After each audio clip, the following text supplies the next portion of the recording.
What's up and welcome back once again sa panibagong video natin. No? So this is not a totally daily update sa ating daily cipher at saka daily combo kasi wala pa namang nilalapag ngayon si Hamster Combat. So siguro for this video, pag-usapan muna natin kung ano nga ba yung tinatawag nating Hamster Combat na yun. Kasi panay ako post, panay ako upload ng mga updates na yan, pero karamihan sa inyo nagtatanong pa rin sa akin, ano ba yung Hamster Combat na yun? Dito sa video na to, isasagutin natin ang mga tanong na yan, kung ano nga ba at paano daw ba kikita yan sa Hamster Combat na yan using Telegram. So tayo mag-start and ini-encourage ko na kayo na mag-follow and i-share tong video na to. Proceed na tayo, let's do this.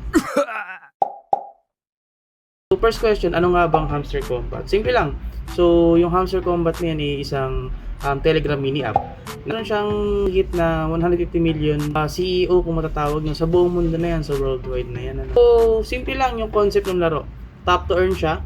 Then ang pinaka mission lang natin dito is i-upgrade yung crypto exchange, no, para maipalit natin or mai-convert siya into profit or sa puhunan natin dun sa mismong game. Yung profit per hour na yun, nakapokus kasi yan dun, so kumbaga parang pwede mong tulugan yung game, then at the same time kumikita ka pa rin or nag-earn ka pa rin ng hamster token, ganun kasimple, Yung game na to is nagsimula at ideya ni Edward Burinovich, isang Russian entrepreneur yun.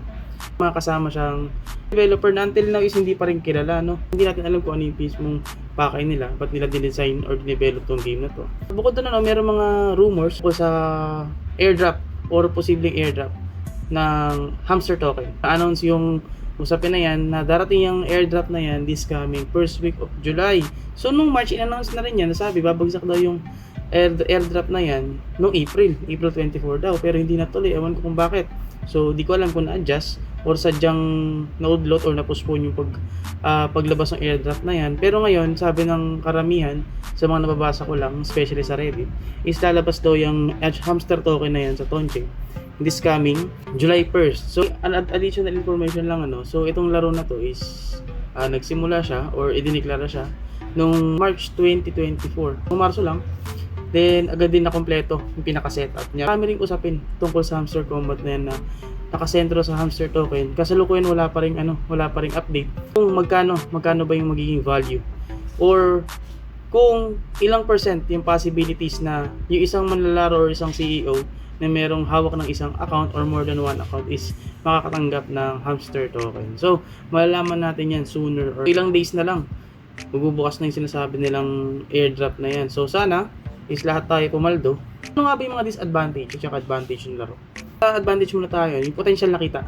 So possible kasi is magkaroon tayo ng passive income once na nag-drop na ng announcement regarding sa value at saka sa airdrop ng Hamster Combat. So, may palitan kasing sinasabi, hindi ko muna di-discuss dito kasi wala pa akong klarong information kung paano nga ba yung sistema ng palitan. Pero hindi po yun libre, ina-advance ko na information, hindi po libre ang palitan once na meron kayo ng Hamster Combat token. Then, regarding naman sa disadvantage nung laro na to, walang guaranteed, walang guarantee na lahat ng nag-create na CEO is makakatanggap ng hamster token. So, mababa ang porsyento kung sino-sino yung mabibigyan ng limited na hamster token na yan. Ang pinaka-concept ng laro is maglibang pa rin tayo, mag-enjoy para matutunan natin kung paano mag-handle ng profit at magpalago ng earnings using digital currency.